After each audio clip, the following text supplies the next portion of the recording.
What if the Earth's population doubled overnight? Not over decades, not over centuries, but in one silent, irreversible moment. 8 billion became 16. No explosion, no virus, no warning. Just more people, twice the mouths to feed, twice the bodies fighting for air, water, land, twice the heat, twice the waste. Cities bursting at the seams, farmlands stripped bare in hours, oceans drained of fish by morning. And yet, no one knows why. No births, no immigration, no magic. Just numbers, multiplying. Scientists try to model it. They failed. Leaders try to stay calm. They vanished. The system collapsed. Not in a week, not in a day, in minutes. And the scariest part? It's not the doubling. It's what comes after. Hit like, subscribe, and let's go. In the early 21st century, humanity stood on a razor's edge, a world of unimaginable progress and subtle, creeping fragility. We had reached 8 billion souls. Cities stretched like spiderwebs across continents. Skyscrapers pierced clouds. Satellites mapped every grain of sand, and data flowed faster than thought. Medicine could regrow skin. AI whispered in our homes. Crops were genetically perfected, water filtered from poisoned rivers, food printed instead of grown. Everything worked. Barely. Global systems ran at maximum capacity. Just enough energy, just enough food, just enough time. But the margins were razor thin. Economies trembled with every war, every drought, every whisper of pandemic. Nations sealed borders yet remained hopelessly entangled. The planet, meanwhile, showed signs of exhaustion. Melting glaciers, choking air, dying oceans. And still, we adapted. We innovated. We survived. But what no one planned for was sudden abundance. Not of resources, of people. Not a slow climb. Not population growth over decades, but instant multiplication. A world already straining under its own weight, suddenly asked to carry twice as much. No infrastructure was built for this. No AI could simulate it. No leader could stay rational. Because when every equation depends on balance, and someone doubles the variables overnight, even the illusion of control vanishes. And what happens next is something no model, no think tank, no global summit ever dared to imagine. It began at 3:17 a.m. UTC. A low-priority anomaly report was flagged by a population monitoring satellite. Just noise, they thought. A glitch. But within 6 minutes, every global census database updated in unison. Numbers had changed. Birth registries doubled. Biometric ID systems flooded with duplicates, different names, identical fingerprints. Hospitals started receiving patients who didn't remember arriving, but existed in the records. By sunrise, the United Nations issued a statement. A global statistical error is being investigated. But it wasn't a mistake. By midday, it became undeniable. The world's population had, somehow, doubled. Not grown, doubled. No visible births. No migration. Just duplication. Every individual had a counterpart. Some appeared in homes. Others wandered in confusion. Some were identical. Others, subtly, horrifyingly different. Scientists from CERN to MIT tried to find a pattern. They found none. DNA matched. Memories diverged. And in the noise of confusion, one terrifying truth emerged. The Earth couldn't handle it. Water consumption surged by 80% in 12 hours. Power grids collapsed under impossible demand. Food reserves, already stretched thin, vanished. People began turning on each other. And as chaos bloomed in every corner of the planet, one question echoed louder than the rest. Where did they come from? Because if they weren't born, if they weren't transported, then something else, something we don't understand, had rewritten reality. And if it could do that once, what else could it do? Within 48 hours, the illusion of order disintegrated. Cities that once thrived on precision, Tokyo, New York, Shanghai, turned into suffocating mazes.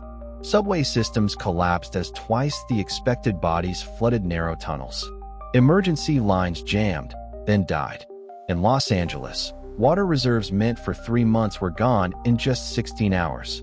Satellite imagery showed something chilling, a wave of human migration like never before. People weren't running from war or famine. They were running from each other. Supermarkets became battlegrounds. Pharmacies looted. Hospitals overflowed, not with the wounded, but with the terrified. Roads were gridlocked not by cars, but by abandoned ones. And then came the first mass blackout. Europe went dark. The grid couldn't support the surge. Billions left without heat, without light, without answers. Scientists tried to speak, but were drowned by fear. A joint task force revealed a set of disturbing data. By day 2, CO2 emissions spiked 134%. Ocean temperatures rose by half a degree. Livestock perished from overfeeding and overheating. And humanity kept multiplying. Some started claiming their duplicates weren't human, that their eyes didn't blink right, that they whispered in dead languages, that they didn't cast shadows. Rational minds dismissed it. But what if even just one of those claims was true? This wasn't a population crisis. It was an existential one. And every second we spent looking for logic, we were losing the time we had left. On the third day, the numbers stopped doubling, but something far stranger began. Not all duplicates were behaving the same. Some mimicked their originals perfectly. Same voice, same habits, same memories, up to a point. But others started diverging. They refused to eat certain foods. They avoided mirrors. A few stopped responding to their names altogether. Scientists from the European Particle Research Institute released a classified theory. This wasn't duplication. It was displacement. According to quantum probability models, Earth may have brushed, ever so briefly, against a parallel layer of itself. Two realities, identical in almost every way, collapsed into one. And when they merged, every person was duplicated, not created, but transferred. The problem? Not every duplicate came from a world like ours. Some came from worse. Worlds where humanity fell, where diseases won, where empathy died long ago. Governments scrambled to deny it. But leaked footage showed duplicates standing motionless in fields for hours, staring at the sky. Others were recorded speaking fluently in extinct dialects. And one, just one, caught whispering coordinates. Astronomical ones. Directed into deep space. So the question wasn't just, where did they come from? It became, what else came with them? And if those coordinates were real, who or what were they calling? In trying to understand the laws of reality, we may have broken them. And now, something is listening. In the months that followed, the brightest minds on Earth worked without rest. Quantum labs in Geneva, Beijing, and Boston launched synchronized experiments to trace the moment of collision, the exact nanosecond when two Earths may have merged. Particle accelerators were pushed beyond safe limits. Supercomputers built to simulate climate models were redirected to predict reality drift. And for a moment, it seemed like science was catching up.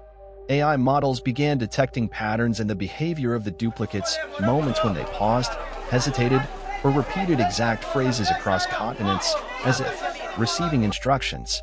A team at Caltech created a device they called the temporal echo scanner, meant to read microdistortions in space-time. What they found was terrifying. Faint pulses, like echoes, radiating from major cities as if something beneath our world was pushing up. Not tectonic, not magnetic, rhythmic, like breathing. Meanwhile, biometric scans showed that over 9% of the population, mostly duplicates, had subtle genetic deviations. Not mutations, but markers not found on this Earth. The Vatican, in an uncharacteristically urgent address, called it a crack in creation. World governments classified nearly all findings, silencing labs and cutting funding overnight. But a whistleblower leaked one phrase from a restricted NATO report: "We are not in control of the Earth. We are guests, and we may have overstayed. For all our breakthroughs, all our data, all our algorithms, we still don't know what we're facing." And the question remains, if science can't explain it, who can? As panic spread faster than any virus, the world turned to speculation. Official explanations dried up. Science, once our beacon, fell silent. And so, in the void, theories multiplied like the people themselves. Some believed it was divine punishment, that humanity had finally broken some cosmic law it was never meant to touch. Religious movements called the duplicates echoes or soulless ones and demanded purging. Others, more rational, yet no less disturbing, proposed that the Earth wasn't duplicated. We were. That some ancient failsafe had activated, a planetary backup system triggered by mass extinction level stupidity, a hard reset with errors. A third theory came from a rogue collective of physicists, excommunicated from their institutions. They claimed CERN's collider didn't just open a window, it tore a membrane. Not between parallel Earths, but between dimensions of memory and matter. They believed the duplicates were us, but versions that never made it. Choices we didn't choose. Mistakes we avoided. Now returned to complete the cycle. But the most chilling theory? One that gained traction deep in encrypted forums and leaked intelligence, that the doubling was not an accident, it was an invitation. A soft signal. A test. Something far older, watching us, waiting for the right population density, the right chaos to emerge. Because progress has never been free. Every miracle we built, antibiotics, satellites, AI, all borrowed time. And now, the debt has come due. The price? Identity, sanity, maybe even our place in reality itself. So the question is no longer what went wrong, but how long did we pretend it was right? By week 6, the world no longer belonged to us. Cities were still standing, but silent. Nature, once forced into corners, began reclaiming the chaos. Forests crept into suburbs. Rivers broke through dams long since abandoned. But it wasn't the environment that changed first. It was behavior. The duplicates, or rather, what we still called duplicates, stopped pretending. They no longer mimicked. They led. They organized faster, moved with eerie synchronicity. They communicated without words, often without sound, but always with purpose. And then came the final shift. They began marking areas, entire districts, as theirs. Ordinary humans who entered never came back. Those who observed them up close reported something worse, the feeling of being watched from inside their own thoughts. EEG scans later confirmed it. Some human brains began picking up rhythmic neural signals that weren't self-generated. The implication was clear. We were becoming receivers. They were broadcasting. But what? Control? Instruction? Something deeper? Governments that still existed declared martial law, but their commands echoed into empty airwaves. Satellites showed something even more disturbing, climate patterns subtly shifting around these marked zones, as if reality itself was bending to their presence. Food grew faster. Time seemed inconsistent. And then new births. Not human. Not entirely. Faster. Stronger. Perfect symmetry. The next stage had begun. Evolution accelerated, directed, not by nature, but by whatever had crossed over that night. And so, in the ashes of our world, we watched our replacements rise. Silent, coordinated, unstoppable. The era of humanity had ended, not with a war, but with a whisper we were too arrogant to hear. In the end, it wasn't about survival. It was about choice, or rather, the illusion of it. Humanity believed it could push nature, time, even reality, and never pay a price. We created machines to think for us, built cities we couldn't sustain, ignored warnings we couldn't afford. And when the collapse came, it didn't look like fire or flood, it looked like a mirror. What arrived at night wasn't just more people. It was consequence, given form. A reflection of who we were, multiplied, amplified, unfiltered. And in that reflection, we saw what we tried so hard to bury, our greed, our denial, our desperate hunger for control. Some believed we could adapt, merge with what was coming. Others chose resistance. But resistance to what? A force that wasn't fighting us, just replacing us. Quietly, efficiently, without emotion. So what do we learn from this? That progress without wisdom is a weapon turned inward. That evolution doesn't ask permission. That intelligence, without humility, invites extinction. This wasn't an invasion. It was a verdict. The choice was never theirs, it was always ours. And we made it long before the sky split open. So now, as their towers rise and our voices fade, we're left with only one question. If given the chance to start over, not as engineers, not as conquerors, but as caretakers, would we do it differently? Or were we always meant to be replaced? Maybe you're watching this on your phone, in a crowded cafe, or alone in bed, scrolling through another late-night rabbit hole.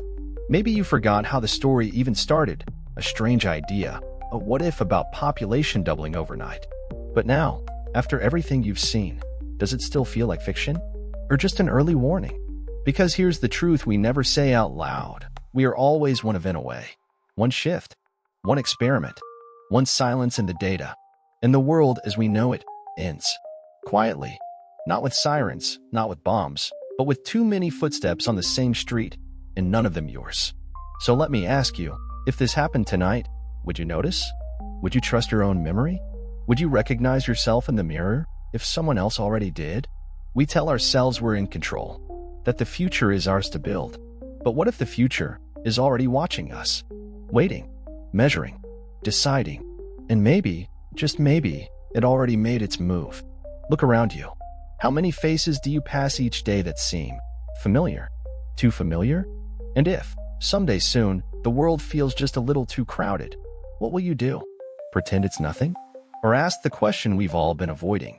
Which version of you will survive? Share your thoughts in the comments. I want to know what you think, because stories like this, they're not just stories anymore. Hit like, subscribe, stay aware, and whatever you do, count the people in the room. Twice.